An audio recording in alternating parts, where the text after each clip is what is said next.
দেশের হাসপাতালগুলোতে দীর্ঘদিন ধরেই নার্স, স্বাস্থ্য সহকারী ও মেডিকেল টেকনোলজিস্ট সংকটের অভিযোগ রয়েছে। এই বাস্তবতায় দ্রুত স্বাস্থ্যকর্মী নিয়োগের আশ্বাস দিয়েছে সরকার।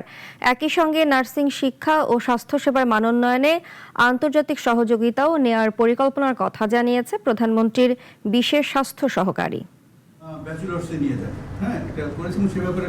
দেশের হাসপাতালগুলোতে জনবল সংকট দূর করতে দ্রুত নার্স, স্বাস্থ্য সহকারী সহ প্রয়োজনীয় স্বাস্থ্যকর্মী নিয়োগ দেওয়া হবে। একই সঙ্গে স্বাস্থ্যসেবার মান উন্নয়নে নার্সিং ও সংশ্লিষ্ট পেশাজীবীদের দক্ষতা বাড়াতে বিশেষ গুরুত্ব দিচ্ছে সরকার। আমরা বলেছি আমরা 1 কোটি আপনার এমপ্লয়মেন্ট জেনারেট করতে চাই আমাদের এই 3-4-5 বছরের মধ্যে। সচিবালয়ে নিজ দপ্তরে সাংবাদিকদের সঙ্গে মতবিনিময়কালে এসব কথা বলেন প্রধানমন্ত্রীর বিশেষ স্বাস্থ্য সহকারী। তিনি জানান, স্বাস্থ্য খাতকে আধুনিক ও কার্যকর করতে নার্সিং, মিডওয়াইফারি এবং মেডিকেল টেকনোলজিস্টদের প্রশিক্ষণ ও দক্ষতা উন্নয়নে সরকার বিশেষ পরিকল্পনা নিয়েছে। এই কারিকুলামকে সাথে সঙ্গতি রেখে যে ক্লাসরুমগুলো আছে, এই ক্লাসরুমগুলোকে আমাদের আধুনিকায়ন করতে হবে।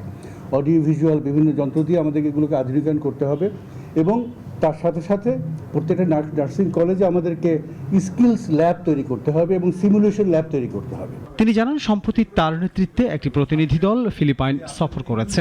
সেখানে নার্সিং শিক্ষা ও স্বাস্থ্যসেবা ব্যবস্থার বিভিন্ন দিক পর্যালোচনা করা হয়েছে। আপনার এশিয়ান ডেভেলপমেন্ট ব্যাংকের যে ভাইস প্রেসিডেন্ট আছেন আমাদের এই রিজিয়নের দায়িত্বে, তারপরে ডাইরেক্টর জেনারেল আছেন, তাদের সাথেও আমরা মিটিং করেছি।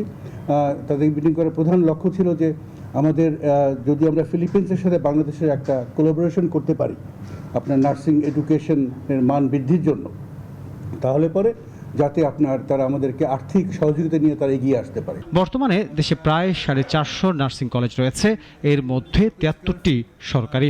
এইসব প্রতিষ্ঠানের শিক্ষা ও প্রশিক্ষণের মান আরও উন্নত করতে একটি কর্মপরিকল্পনা প্রণয়নের কাজ চলছে বলেও জানান তিনি। আমাদের ওভারসিজ এমপ্লয়মেন্ট একটা বিশাল ক্ষেত্র কিন্তু নার্সরা তৈরি করতে পারে এবং তার জন্য আমাদের নার্সদের যে পড়াশোনার মান, এই মানটা আমাদের বাড়াতে হবে। আনোয়ার হোসেন, নাগরিক, ঢাকা।